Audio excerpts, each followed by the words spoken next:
When I was younger, I used to love a romance book through and through. I ate up young adult contemporary romances. They were so cute. I'd get that warm feeling inside. I'd be giggling, kicking my feet. You know the feeling. If you know romance books, you know the feeling. But now that I'm older, that's gone. I am a Grinch. I feel nothing inside.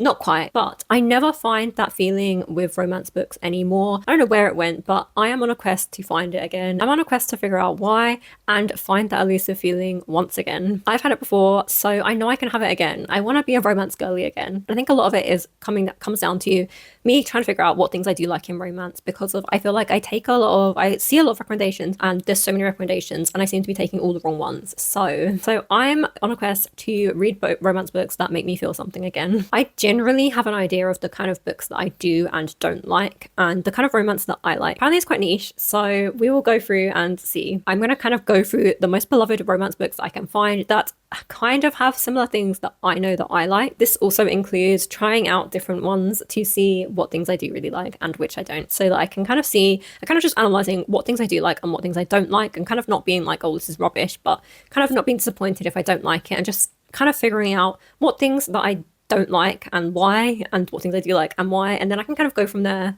and try and find the perfect romance book for me. I feel like I can make this into a series. We'll see how it goes. The contenders that I have so far are Get a Life, Chloe Brown by Talia Hibbert. So it follows a character called Chloe Brown, and she kind of makes a list after a near-death experience to kind of live her life and to go out of her way to kind of like do really like exciting things and live her life. And as she has a chronic illness, which I think limits her quite a bit, she finds a person that she knows who is kind of like the epitome of exciting, kind of like doesn't care about anything, to kind of help her with her list. And I take it they fall in love. I feel like this sounds so much fun because there's kind of like that extra plot of her going through this list and doing things, as well as, you know, the romance. Okay, and then we have Two Wrongs Make a Right by Chloe Leese, which is a Much Ado About Nothing Shakespeare retelling.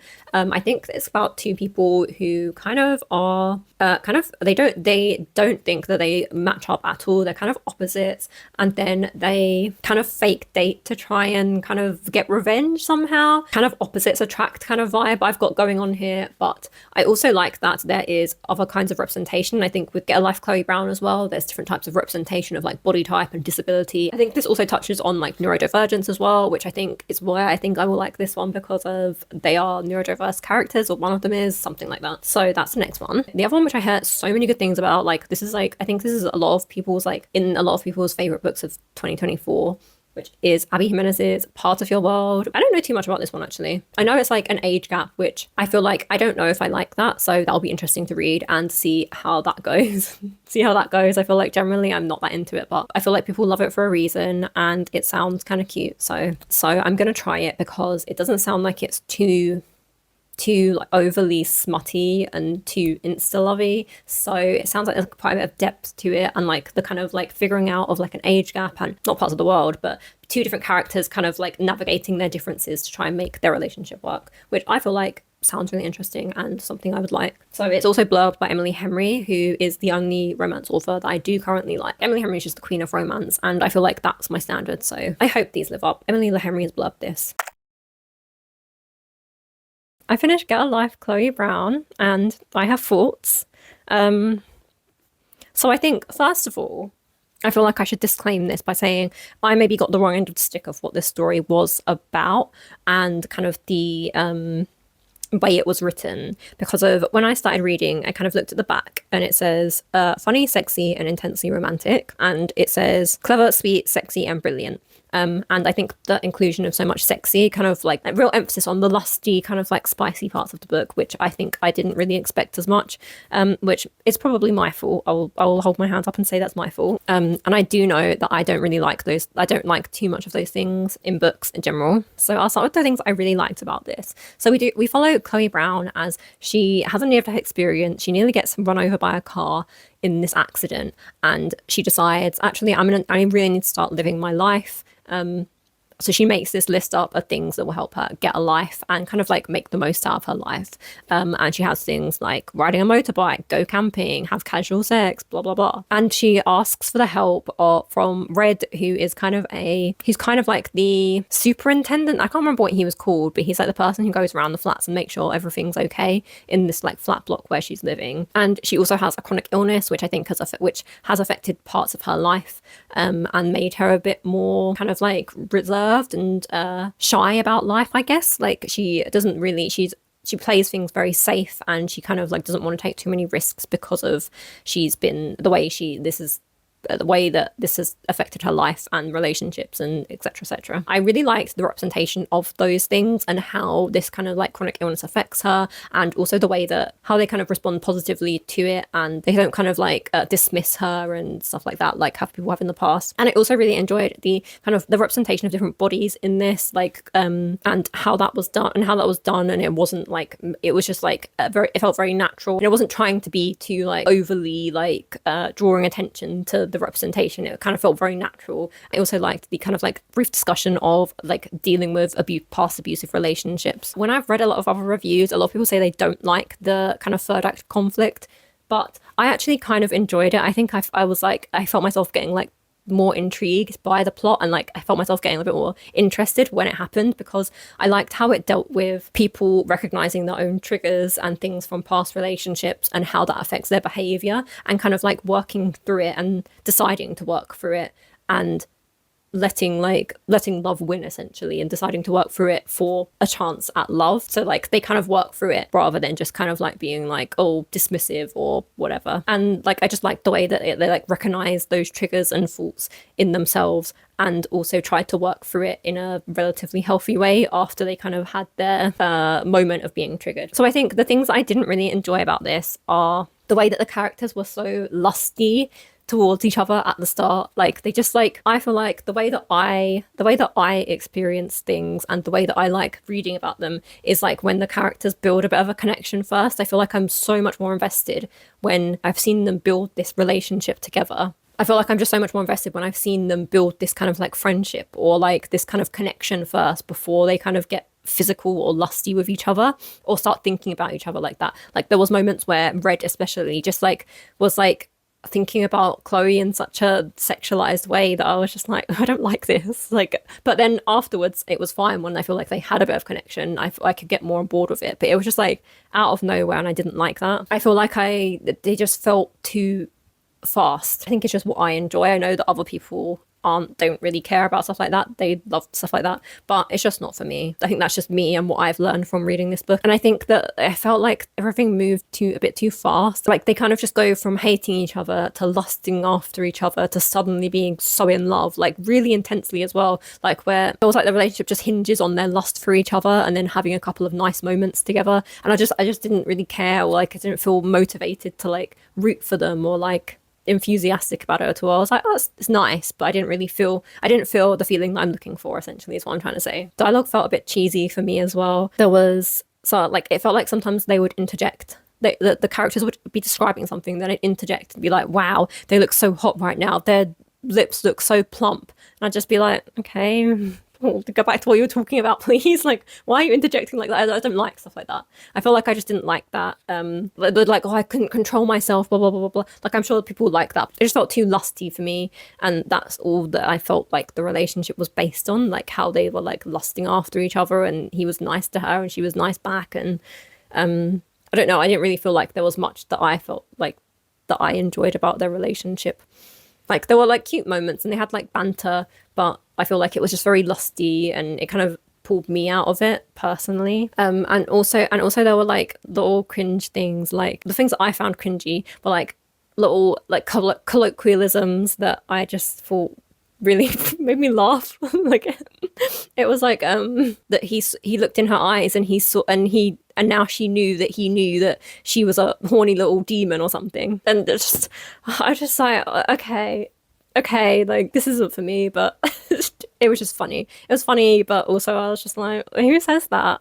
I mean, I'm sure I get why some people enjoy it, but this just isn't mine. Just don't think this is my romance. I can see that it was like well written. The characters were quite like fleshed out in their like backstories and their kind of pasts, and I liked kind of their own personal narrow like storylines behind them. So I feel like this wasn't necessarily for me, but it was fine to read. It just didn't give me that feeling that I'm looking for. So I gave this one 3 stars. So I finished Part of Your World, and tell me why I have such mixed feelings about this. Right. So at first I really loved the writing style of this. I feel like Abby Jimenez, I really like the way that she does her story, like the way that she kind of develops her characters. And we also see kind of like their own lives and things going on in their lives and different struggles like with their like different things with their families and like exes and all of this they feel like quite well-rounded characters, and I like that we see different parts of their life, not just like them in a romance. I really enjoyed that part, and as in the start, that's what I really liked. And I was like, oh, I can really see myself liking this. I like the writing style and the different kind of points of view. We get both their points of view. So we follow Alexis and Daniel, and it's essentially one lives in like a small town and one is like a big city girl who like is a doctor. She's very successful, very rich. And Daniel's just this B&B kind of like owner. Like he just works and he runs a B&B, and he's kind of like the mayor of this small town. They're all quite close. It's kind of like a meeting of their worlds from two completely different worlds, and essentially them kind of like getting to know each other and trying to make something work. So up until the third act conflict, I really enjoyed this. I liked the characters. I didn't feel completely like invested in the relationship. I felt that it was a little bit too insta-lovey for me again. I didn't feel like they had much like banter and back and forth and like I don't know, chemistry. I feel like the chemistry kind of lacked a bit, but it was very romantic. There were some really cute bits, like the kind of like the stealing of hoodies and stuff like that. That was really cute. And I think at one point they like compared it to like how a puppy like you get like a blanket from like a puppy so that it gets used to being around things, like something like that. That was cute. I really liked that. And I feel like I generally was like just generally enjoying the story until it got to like the third act conflict. I think there were little bits that I was a bit like, oh, I'm not too like I was like I had to kind of like just I kind of just put it to the side and went along with things. Like, so Alexis, it works in a hospital, and the family legacy is very important to her family. So she really feels like she's stuck in this hospital when her brother decides that he's not going to work there anymore, that she has to kind of stay there and keep the family legacy at this hospital, even though her like abusive ex is living there, is working there too. And I was just like, girl, why? Like, girl, you don't need to stay there. Like, you don't need to stay there if it's like your family legacy. Why does your family legacy matter so much? Like, it's just a family legacy. If you're miserable when you have to see an abusive ex every day because you work in the same hospital, just quit. Like, I went back and forth on how I felt about it, because it was like, oh, if she leaves, then all these other things will, like, all of the grants and all the things they're doing will kind of like be up in the air, and it's like, oh, it's a lot of responsibility. So I was like, okay, I can let that go. I was like, okay, I get why she feels so stuck there. But first I was just like, it's not a big of a deal. And also the age gap, I feel like I understand as someone that is in their 30s, basically in their 30s, dating someone younger, especially a man that's younger, feels wrong, I think, because I think generally women are more mature. But like, she was so upset about how much younger he was than her, but like, she was also in her previous relationship, she was also in like, they were also 10 years apart. So I was like, what? Like, surely you're kind of used to having a gap, but like, surely it's not that foreign to you to have a gap. I kind of took it as like, an examination of how it's fine for men to generally date someone 10 years younger, but women are kind of concerned about dating someone that's 10 years younger than them. Even though it wasn't explicitly like that. But I mean, it brought up that kind of, it made me think about that there is kind of a double standard there. I also really loved Bree at the start. I feel like they had a really funny conversation. Bree is Alex's best friend, and I really thought that they had like a fun kind of relationship, but like as time went on, she kind of just was there, like, to give advice. But I liked the relationship at the start. Like, it felt very just like a natural best friend. Like I said, I feel like things felt a little bit insta-lovey, and they kind of moved quite fast. Like, I didn't quite believe the way that they felt about each other. Like, they kind of were just like kind of seeing each other, like they liked each other, but it was like there was obviously a pull towards each other, but they were just like, oh my god, now we're in love. And I was just like, but why?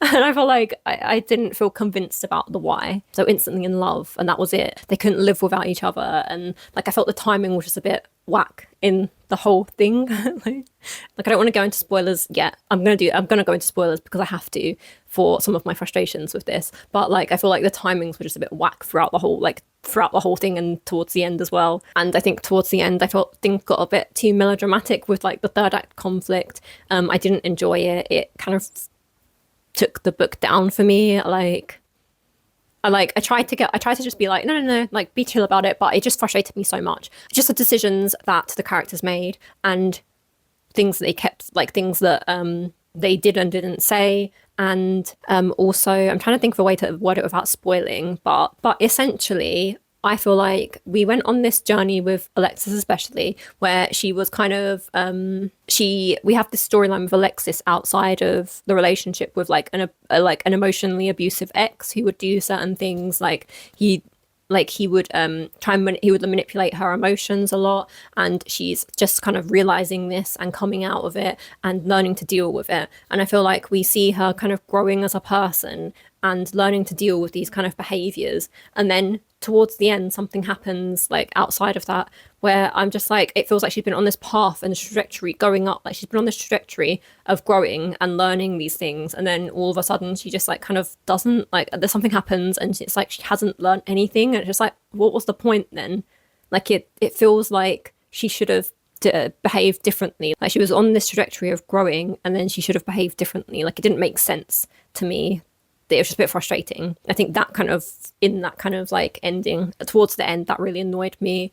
Like it eventually resolved, but I'm trying not to spoil so hard. Okay, and I'm gonna go into a whole little rant now. This is like a spoiler zone now, so if you don't want to see spoilers, I will put the time on to skip to now, so go skip to that time if you don't want to see spoilers. So the whole third act conflict, as like time goes on, we get to know her family more, and we get to know that she doesn't really like her family, and actually she draws a parallel between her dad and her abusive ex-boyfriend, and she's like, they're basically the same, and that's why my mom's like this too. But where she'd been dealing with her ex and learning to like stand up for herself, and then when her dad's turned around and said like laughed at Daniel about being her boyfriend, and it's like, oh no, we can't date because they won't accept you, and her family don't want her to date him, and she's like, oh well, guess I better do what my family want me to do, even though she's drawn the comparison about her dad being just like her ex-boyfriend. And that's just like, well, why is she doing that? Like she knows that if he's like this narcissist kind of like manipulator, why is she just letting him dictate her life? I was like, what? She's been learning all this stuff for what? Just to bow down to her dad at the end? She works things out and turns things around, but it's just like, why did that have to happen? Why did you do that? Like, why did she do that? And like, I don't know why it happened. Like, it didn't make sense to me that she was learning all these things and then just went and did that. Forgot all of that, lol.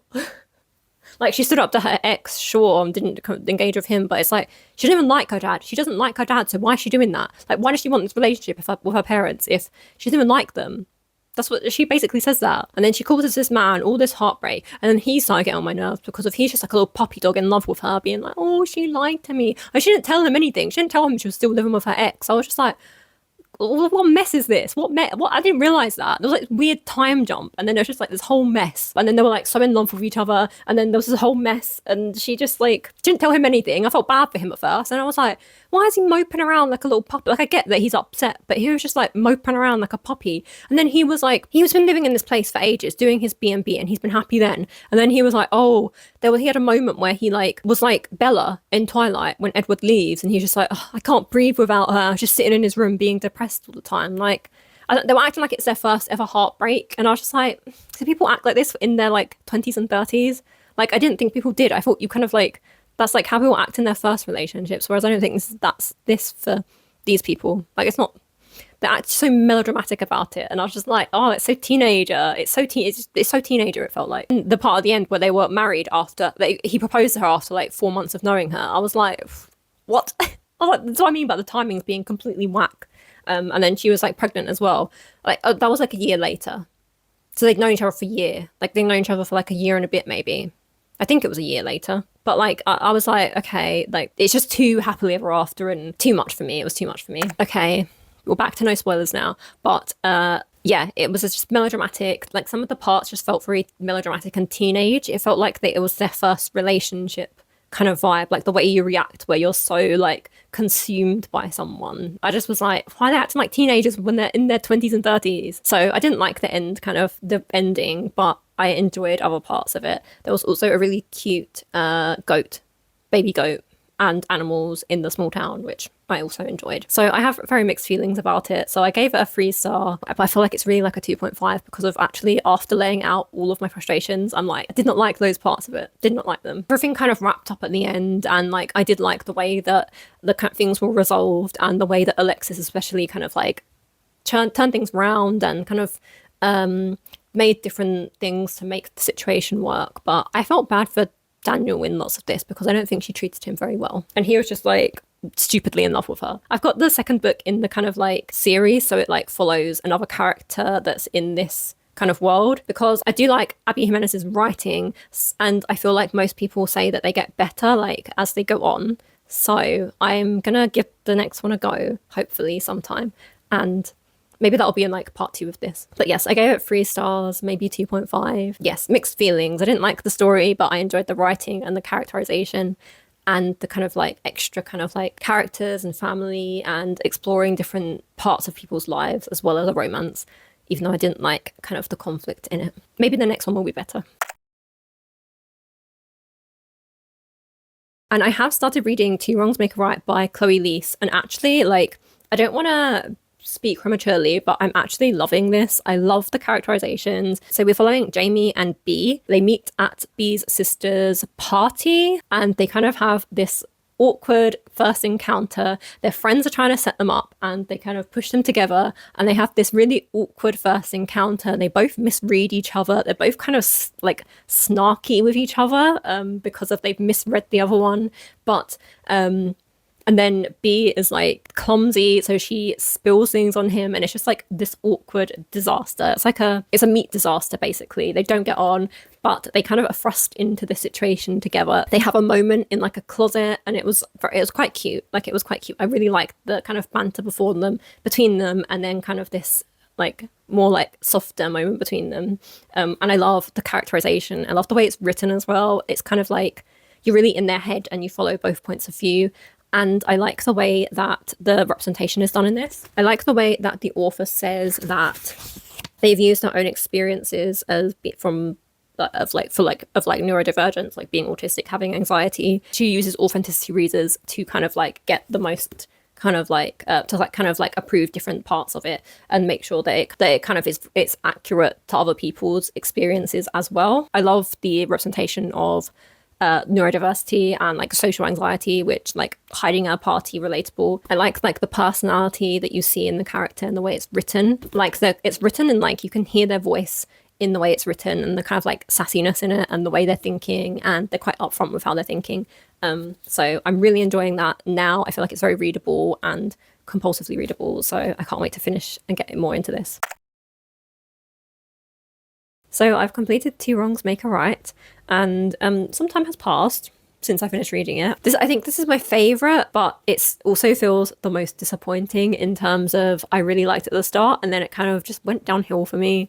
I look back at my notes and I remember being so excited for the start of this. I remember loving the kind of character chemistry and the way that they kind of were pushed together in this situation, and they're kind of like, they get off on the wrong foot a little bit and they're kind of like sarky and they're kind of like low-key bantery and they kind of don't think the other one really likes them very much, and they're kind of thrown into the situation together where their friends kind of try and force them together. And like I loved them at first when they first like met each other and they had these kind of like awkward conversations where they both rubbed each other up the wrong way a little bit, but then they kind of have these more like intimate moments, and there's one moment in it where they kind of get stuck together and I really liked it then. And that's when I was like, oh my god, this book could be so good. And there's such a good representation of like autism and anxiety, and I really loved that. And that kind of happened, like we kind of see that at the beginning, and the characters having discussions about that, which I really liked. But then I feel like as soon as the characters got together, that's when everything kind of went downhill and like plummeted.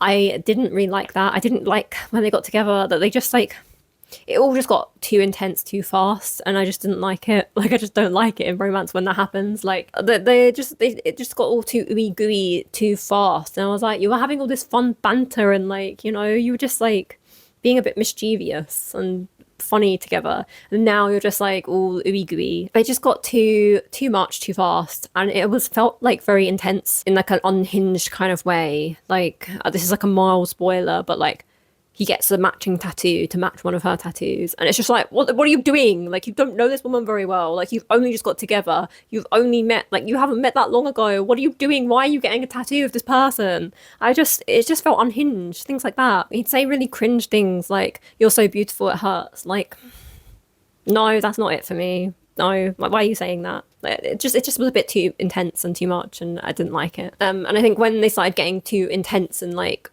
oh, you're so beautiful, it hurts, it kind of just made me want to put the book down a bit. And I feel like I'm being a bit harsh, because I did enjoy other parts of it. There was parts where they did have that banter and back and forth, and their characters were still kind of there, but I just found the romance too intense. And then there was kind of this subplot with her sister that kind of felt a bit rushed at the end. But like, I liked the writing in it, and I liked the characterizations of the characters. I liked how they were all kind of like they were kind of a little bit like they kind of all had their own quirks and their own personalities, and I really liked that. And we kind of really got to see both sides of their kind of like inner workings, so you kind of get the perspective of both of them, and I really liked that element of it. I just didn't like the romance, which kind of defeats the point, right, if it's a romance book. But it just wasn't for me. I like the writing style and I like the characterization, so I feel like I would try to read another one in this series. I think that Chloe Lisa's done a good job of setting up the series so that there can be we can follow another sister in this kind of like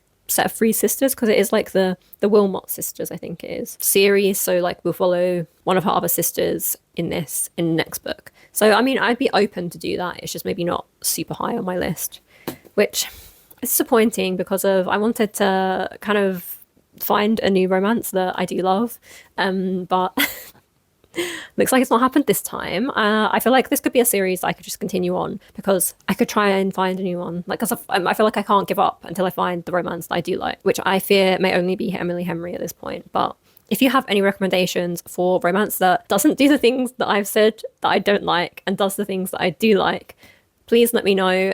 Just any, like, I'm not gonna hate you if I don't like it, but I'm very hard to please apparently with romance now. I'm sad that I haven't found my beloved romance that I'm looking for, but the search continues evermore. I fear it may just be Emily Henry. I'm planning on reading more Emily Henry and like catching up. She's got her new book coming out this month, so I'm excited for that. Anyway, thank you so much for coming on this journey with me. I hope that you enjoyed hearing me rant about all of these lovely romance books that everyone loves.